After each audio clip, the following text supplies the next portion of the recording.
en aquel periodo, ¿no?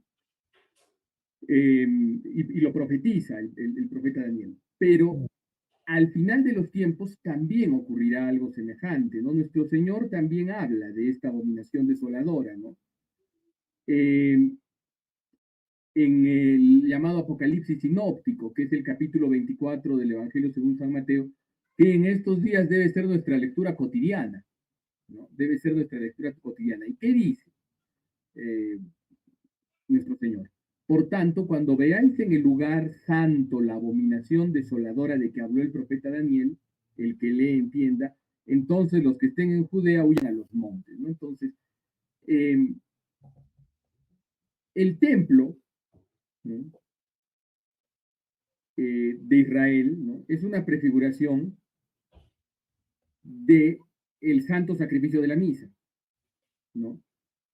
Porque todas las ceremonias del Antiguo Testamento eran figura de las ceremonias de la Nueva Alianza, que son básicamente las ceremonias que realiza Cristo sacerdote y que son reactualizadas para nosotros y para Dios también, porque es el culto a Dios, en la Santa Misa y en los demás sacramentos, ¿no? Entonces, aquí lo que estamos viendo es un intento de profanar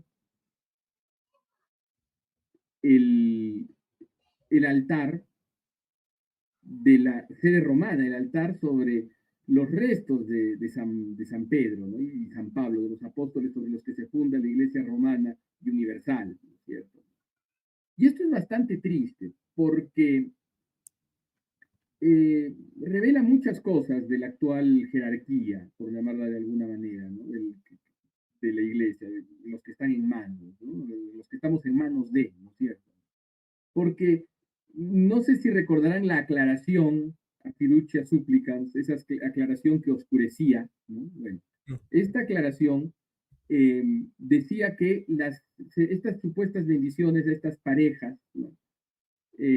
Tenían que ser cuestión de minutos, perdón, cuestión de segundos, de 10 segundos, de manera informal, en un escenario no litúrgico, de preferencia no en una iglesia, etcétera, etcétera. Pero ahora tenemos al arcipreste de la Basílica de San Pedro, al cardenal Gambetti, diciendo que se van a hacer en la Basílica de San Pedro. Yo no creo que el Papa no sepa esto. Yo creo que estas personas que son vecinos, porque tanto el cardenal Fernández como el cardenal Gambetti viven en el mismo espacio geográfico, que es muy reducido, que es la Santa Sede, donde despacha la curia romana. Entonces, ellos saben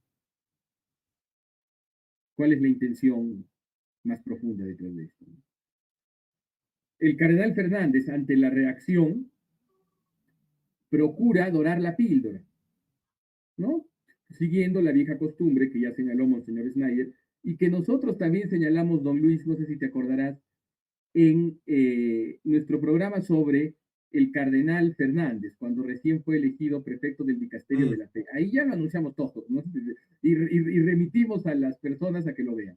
Pero bueno, el cardenal Fernández sigue esta vieja tradición de creer que los fieles son disminuidos mentales, que somos disminuidos mentales, y por eso trata de dorar la píldora, diciendo que sean breves, que no se le niega a nadie una bendición, poniendo el ejemplo extremo de personas que están agonizando, ¿no?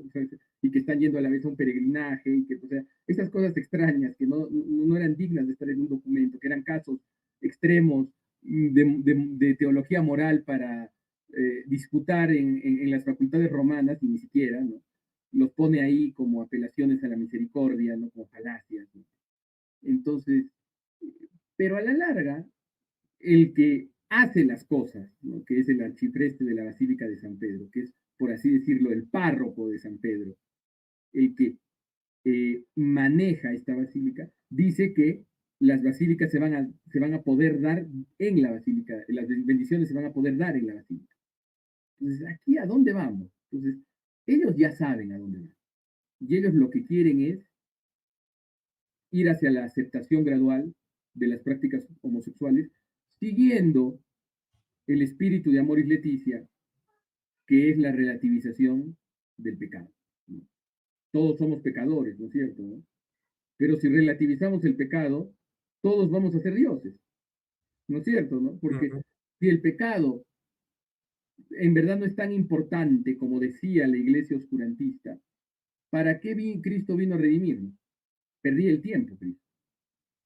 Y en verdad acabaremos cayendo en una divinización del hombre, que es lo que está detrás de todas las herejías, ¿no? Claro, doctor, buen punto el que usted dice ¿verdad? El documento supuestamente dice que no debe ser en la iglesia o en un lugar muy cercano del altar, que no parezca litúrgico. Eh, ¿Será que la basílica, debe decir yo, la basílica de San Pedro tiene un salón parroquial afuera, como tienen algunas parroquias? Sabemos que no, ¿verdad? Por obvias razones, esto va a suceder lamentablemente muy cerca del altar de San Pedro, en donde no debería pasar esto para nada. Vamos a ver, esperemos Dios que no. Él mismo dice, el cardenal dice que nadie se ha acercado todavía.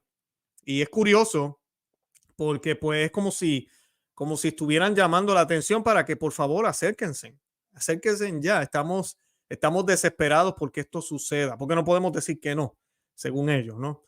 Y esto, ¿cómo podría, si esto sucede, además de todos los escándalos que ya están pasando y los abusos y las bofetadas que le estamos dando a nuestro Señor Jesucristo? Que esta es la parte que quería aclarar aquí algo.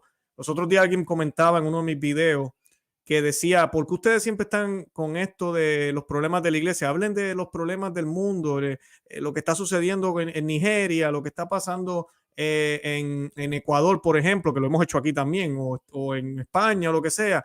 Y yo le recordaba a esa persona que todo esto está pasando porque el mundo y la iglesia, los miembros de la iglesia, le hemos dado la espalda al verdadero Dios. Eso es lo que hemos hecho. Nos hemos inventado un nuevo Dios. Fuera de la iglesia hay un nuevo Dios. Los paganos tienen sus propios dioses, aunque no hagan adoraciones públicas, pero tienen sus dioses, el dinero, la vida aquí, lo que ellos tienen, ¿verdad? Algunos la ecología.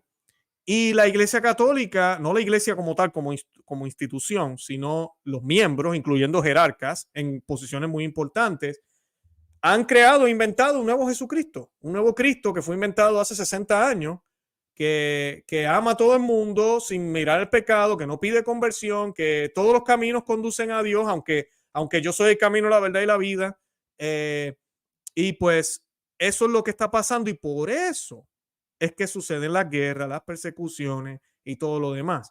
Si nos vamos a enfocar en el problema y no en la raíz del problema, no estamos haciendo nada. Estamos apagando simplemente incendios, pero no estamos realmente resolviendo el problema.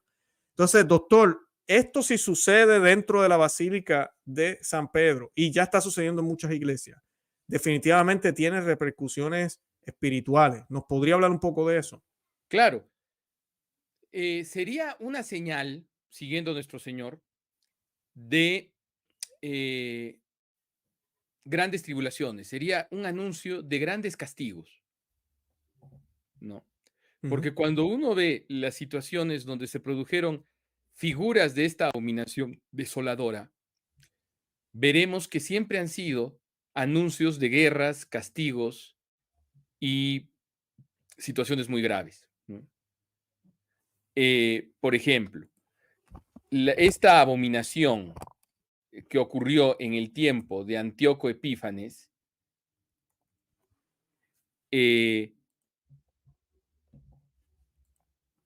coincide con la revuelta en Judea de los macabeos, ¿no? Que es una guerra bastante intensa, ¿no?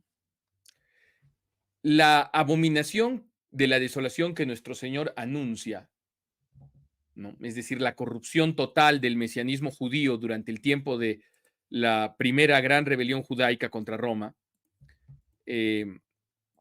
así como el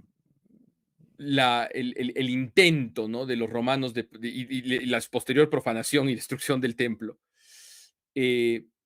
Todo esto está en el contexto de estas guerras de la rebelión judaica que fueron terribles, ¿no?